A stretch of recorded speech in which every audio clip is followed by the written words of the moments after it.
Olá pessoal, tudo bom? Aqui é o professor Rafael, vou ficar com vocês nessa aula de hoje e vamos tratar de um assunto chamado gêneros textuais, tá ok? Dentre eles, eu vou trazer para vocês um poema, um microconto, um conto e uma crônica. Vamos entender um pouquinho as características e as peculiaridades de cada um desses gêneros textuais. Para que isso, professor? Para que você possa desenvolver um senso crítico mais apurado com a prática e o hábito da leitura. E eu já vou começar com chave de ouro, vou começar muito bem lendo um poema para vocês. Olha só, vou ficar um pouquinho de lado aqui para o poema aparecer aqui no quadro junto, tá? O título do poema é Dissabor. Diz mais ou menos assim: essa língua que preenche a minha boca e não é minha, mas quem dera fosse. Língua quente. Uma segunda língua que conheci pelo caminho. Calou-me. Língua quente e amarga. De sabor, caminho sem volta. Quem dera minha fosse. Língua amarga, língua doce. Pessoal, quero chamar a atenção para vocês sobre alguns aspectos dos poemas, né? Uma das características mais marcantes é a subjetividade, a possibilidade de interpretação que esse texto traz ao leitor e, principalmente, o sentimento que às vezes faz com que seja aflorado. Esse sentimento pode ser de amor, pode ser de paixão, de raiva, de dor, de angústia, não necessariamente um sentimento belo, né? Esse sentimento, o sentimento em si, é a poesia. Existe poesia na música, você pode se identificar e perceber poesia num filme, numa foto, num quadro, numa escultura. A expressão artística, quando te remete a esses sentimentos, é poesia. O texto, um texto carregado de poesia, é chamado de poema. Outra característica dos poemas são a sua sonoridade, a sua melodia, mas nem sempre a obrigatoriedade da rima. Verso, rima e métrica são elementos dos poemas líricos, mas existem também os poemas livres, como esse que eu acabei de ler. Não seguem obrigatoriamente um sistema métrico, rigoroso, rígido. E também não há necessidade de que as estrofes, os versos, eles venham rimar entre si. Analisando esse poema especificamente, repare que a última estrofe que possui rima, que diz assim, ó: quem dera minha fosse, língua amarga, língua doce. As demais estrofes, elas não estão rimando, apesar de terem uma sonoridade. E vem cá, analisando esse poema, você despertou em você teve algum sentimento ao ler esse texto? Você consegue identificar do que o poeta está querendo falar? Que tipo de assunto ele está querendo abordar? Você consegue concluir isso? É muito difícil a gente categorizar ou a gente definir o que é realmente poesia. É muito pessoal, né? Mas olha o título, Dissabor. Você sabe o que significa essa palavra? No poema, o poeta ele faz uma brincadeira. Numa das estrofes aparece o seguinte verso: língua quente e amarga, de sabor, caminho sem volta. Olha como ele faz a brincadeira junto com o título. Interessante, né? Trouxe também um outro poema, só que agora esse respeitando o sistema métrico. Nós temos alguns poemas que possuem essa característica, né? Haikais, soneto, epopeia. Olha só esse aqui, ó. Diz mais ou menos assim: um cálice para sempre. Alguns passam toda a existência a te procurar. Muitos possuem somente a lembrança. Outros, alguma esperança, refém de a safra um dia encontrar. Vinho controverso, sem explicação, envelhecido depois do se apaixonar. Rico sentido a embebedar, de um exclusivo terroir de contemplação. Alma viva da cara metade, da adega da vida para a eternidade, eis que és tu, feito para brindar. impecável sabor harmonizado no peito, rótulo raro para um casamento perfeito, o frutado de um aroma, sem dúvida, a imortalizar. Reparem que nesse tipo de poema, agora sim, nós temos a rima muito mais presente dentro de um sistema métrico pré-definido e obrigatório. Se você analisar bem, o soneto ele é dividido. Ele é dividido em 4 estrofes.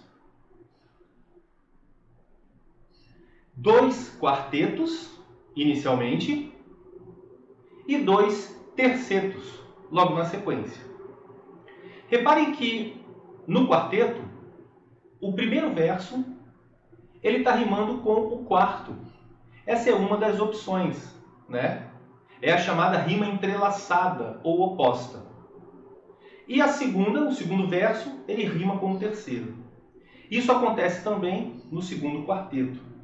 O primeiro verso rima com o quarto e o segundo rima com o terceiro. Nos tercetos é um pouco diferente. O primeiro verso ele rima com o segundo e o último verso do primeiro terceto ele vai rimar com o último verso do último terceto. Está vendo que já é um pouquinho mais complicado desenvolver um texto assim, nesse formato, né? Desse jeito. E analisando esse poema especificamente, a gente consegue reparar muitos elementos, muitas palavras do universo do vinho, né? Da bebida vinho. Você tem ali safra, você tem adega, rótulo, terroir. Para quem não sabe, terroir é a expressão que significa terreno, onde foi plantado as uvas, né? As características desse terreno acabam sendo incorporadas no resultado final do vinho, da bebida. Por isso que, às vezes, quando você toma um vinho, você consegue sentir, às vezes, um mineral, o gosto mais do café, mais amadeirado, mais baunilha, tá? Apesar de encontrarmos no texto várias palavras que remetem ao universo do vinho, da bebida, será que o poeta está querendo falar sobre isso realmente, na íntegra? Ou o elemento subjetividade está muito presente aqui? O que vocês acham? Dá mais uma lida aí. Olha só, vou contar um segredo para vocês desse poema, tá? Não sei se vocês sabem, mas o poeta ele deixou uma pista, na verdade muito mais do que uma pista, né? Ele escancarou aí sobre o assunto. Na verdade ele não está falando sobre vinho especificamente, né? Ele está usando o vinho como uma analogia, tá? Mas você tem algumas palavras que nos remetem, já dão pistas sobre o assunto. Olha o título, Um Cálice para Sempre. Já começamos com o título, né? Um cálice para sempre. Nos remete àquela expressão do casamento, que o padre chega e pergunta para os convidados: se alguém é contra esse matrimônio, fale agora ou cálice para sempre. Olha só a brincadeira que o poeta faz com a palavra cálice, né? E quando a gente fala de casamento, a gente fala de amor, né? Você casa com a pessoa normalmente, né? Porque a ama. Será que esse poema não está falando sobre isso? Em mais alguns versos, traz para a gente assim, ó, da adega da vida para a eternidade. Alma viva da cara metade. Alma viva, inclusive, é o nome de um vinho, rótulo de um vinho. Rótulo raro para um casamento perfeito. Olha mais uma dica aqui, ó. Gente, olha nas iniciais de cada verso. Leia as iniciais de cada verso na posição vertical. Na posição vertical é um acróstico. Acróstico é a palavra que é formada nas iniciais dos versos, só que na vertical. Olha o que aparece ali, ó. Amor verdadeiro. O poeta escancarou para a gente sobre o que trata esse poema. Ele fala de amor verdadeiro. Agora, sabendo disso, tendo essa interpretação, fica muito mais nítido esse significado através da leitura. Olha lá, ó. Alguns passam toda a existência a te procurar. A procurar o quê? O amor verdadeiro. Muitos possuem somente a lembrança. Por quê? Porque já encontraram esse amor. Talvez esse amor tenha partido de alguma forma. Outros, alguma esperança, pessoas que ainda não encontraram esse amor verdadeiro, mas alimentam a esperança de um dia encontrá-lo. Refém de a safra um dia encontrar. Aqui ele usa o termo safra do mundo e do universo dos vinhos como uma analogia, né? Vinho controverso, sem explicação. O amor não tem explicação. O amor muitas vezes é controverso, né? Os opostos se atraem, já deve ter ouvido falar nessa expressão. Envelhecido depois do se apaixonar. Envelhecido depois do se apaixonar. Olha o jogo da palavra ali, ó. Do se apaixonar. Envelhecido depois do se apaixonar. Você primeiro se apaixona, e se o sentimento for verdadeiro, se o amor for verdadeiro, quando acabar a paixão, ele vai se manter, ele vai se perpetuar. Olha que maravilhoso isso. Rico sentido a embebedar. Você tem que se esbaldar do amor. Você tem que se embebedar do amor verdadeiro, né? De um explosivo terroir de contemplação. Alma viva da cara metade, da adega da vida para a eternidade. A gente quer que o amor verdadeiro dure para sempre. Eis que és tu, feito para brindar, para celebrar. Impecável sabor harmonizado no peito, que é onde tem o coração, onde fica o coração. Rótulo raro para um casamento perfeito. O frutado de um aroma, sem dúvida, a imortalizar. Agora que a gente conseguiu perceber do que trata esse poema, fica até mais gostoso ouvi-lo, né? O que você acha?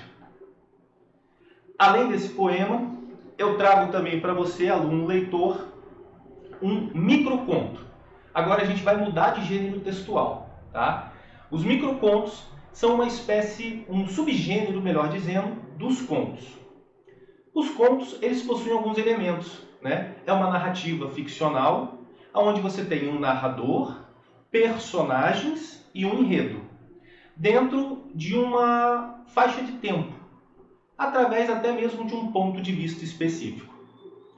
E, levando em consideração esses elementos, olha o microconto, que é um texto bem curto. O conto em si já é uma narrativa curta, e o microconto ainda mais curto ainda, tá? Ele pode ser classificado como um subgênero e tem como característica essa contemporaneidade, mais moderno, tá? Mais atual. Olha só, diz assim: ainda hoje você vai realizar um grande desejo, disse a cigana ao ler a mão daquele jovem na praça da cidade. Ela estava certa.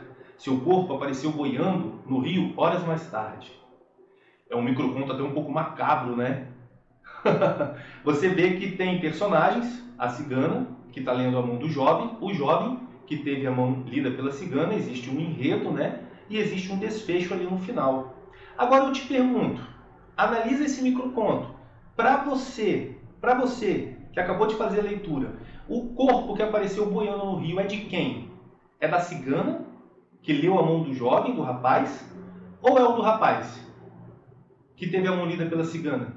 Quem que apareceu boiando no rio no final do dia? Tá vendo que o texto, ele é ambíguo, né? Ele dá esse duplo sentido, essa dupla interpretação. Analisa aí para mim. O que você acha? O que você me diz? Tá?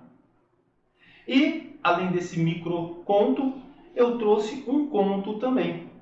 O conto, ele é uma narrativa curta. Esse conto que eu vou ler para vocês, ele é um pouquinho maior, tá? Enquanto eu leio esse conto, vai aparecer as informações aí na sua tela, vai aparecer para facilitar a sua leitura, assim como eu faço a minha aqui. Vamos lá? Olha só. O piá da região.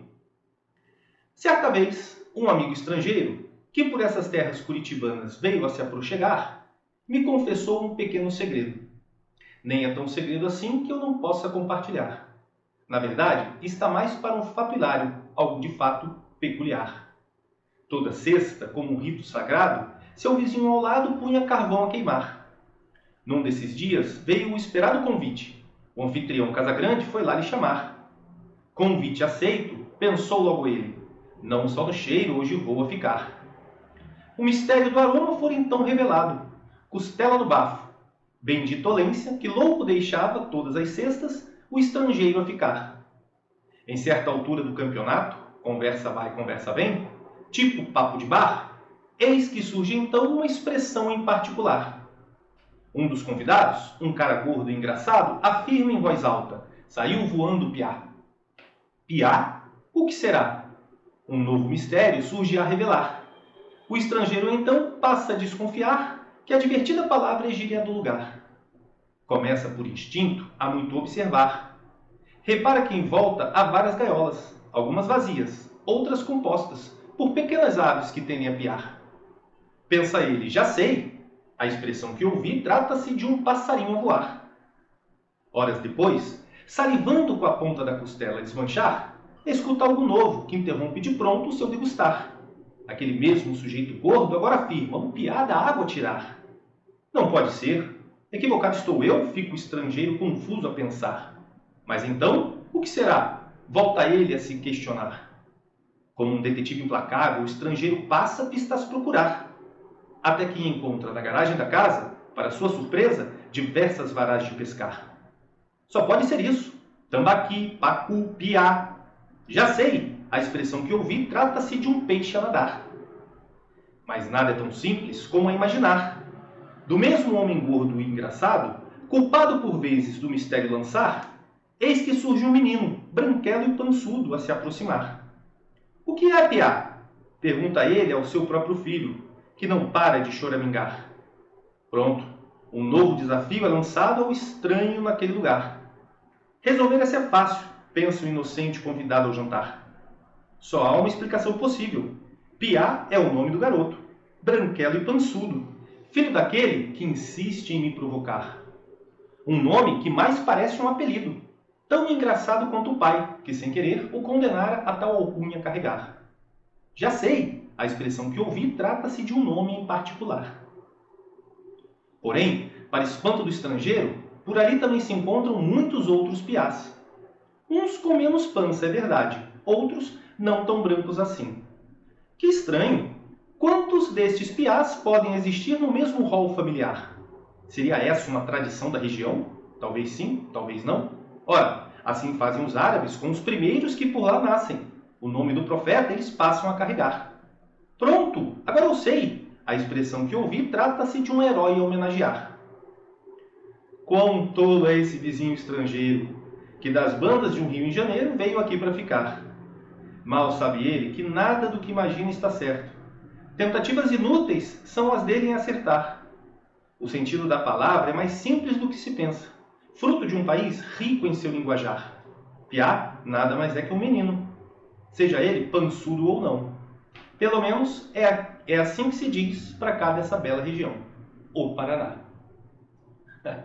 Muito engraçadinho esse ponto, né? Reparem que, assim como o poema nem sempre ele estará rimado, o conto, por sua vez, ele pode conter rimas também. Está vendo que um gênero acaba pegando emprestado um pouquinho das características do outro gênero? Nesse caso aqui especificamente, esse conto, ele é um conto rimado, né? Poderia até ser classificado como uma espécie de prosa poética, tá? Então, olha que engraçado, essa é a grande beleza da literatura, né? Essa é a grande beleza da escrita, essa brincadeira aí que o escritor, o autor da obra, ele fez misturando um pouquinho características de um gênero com o outro.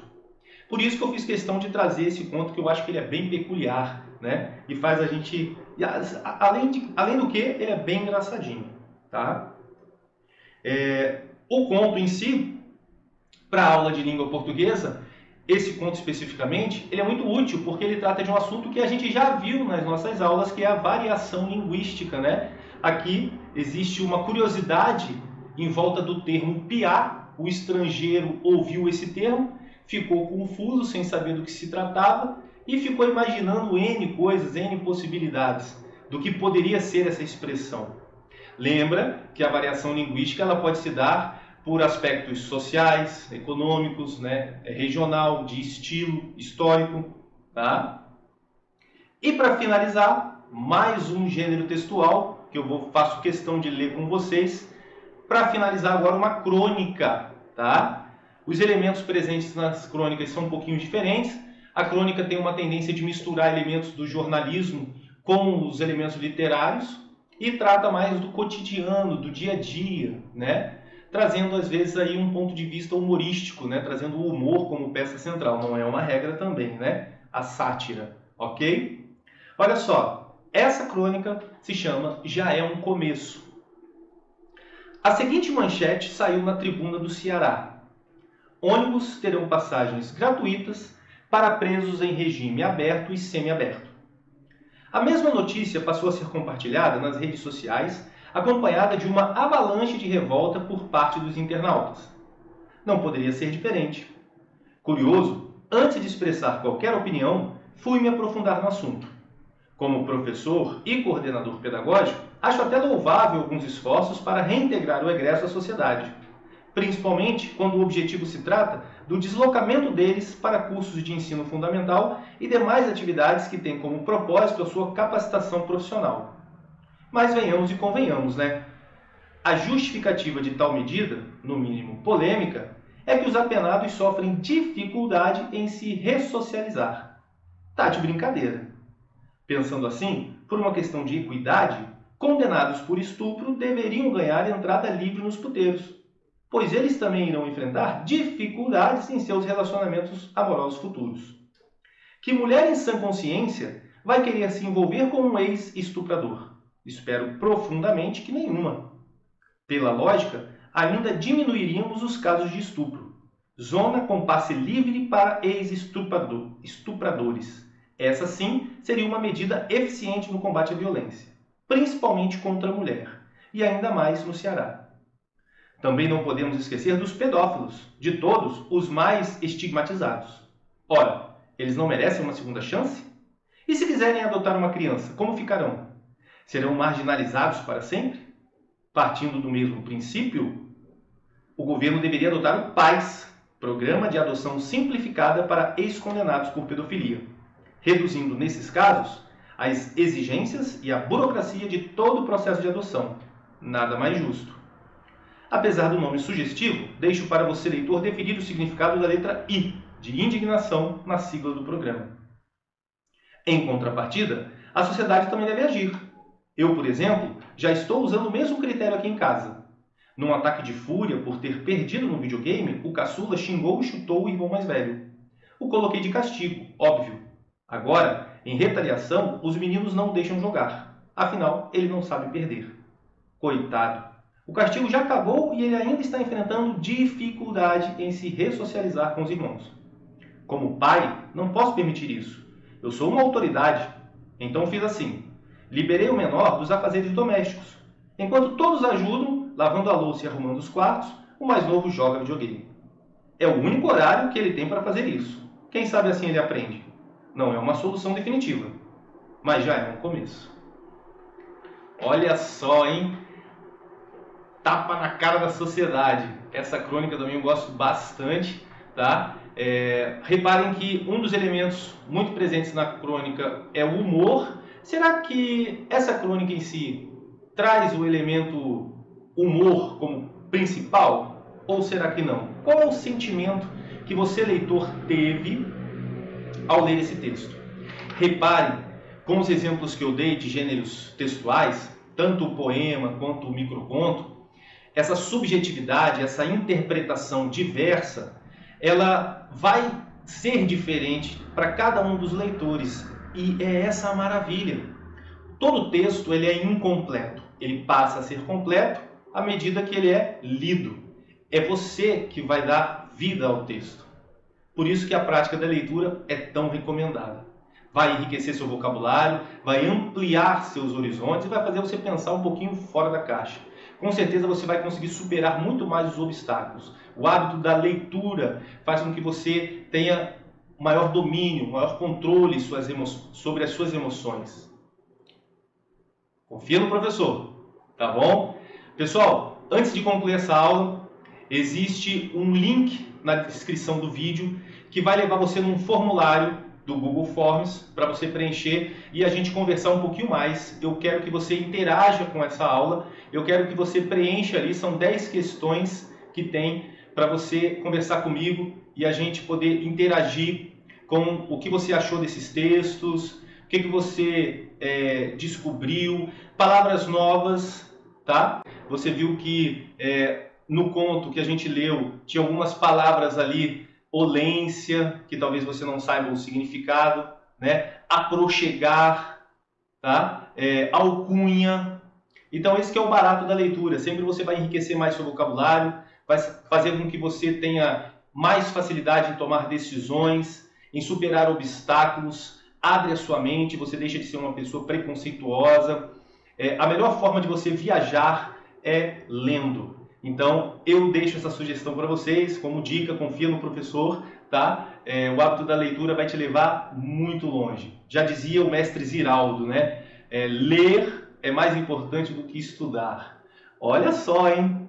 Merece uma boa interpretação essas palavras aí do mestre Ziraldo, tá? E eu encerro a aula por aqui. Valeu, pessoal! Um grande abraço, até a próxima!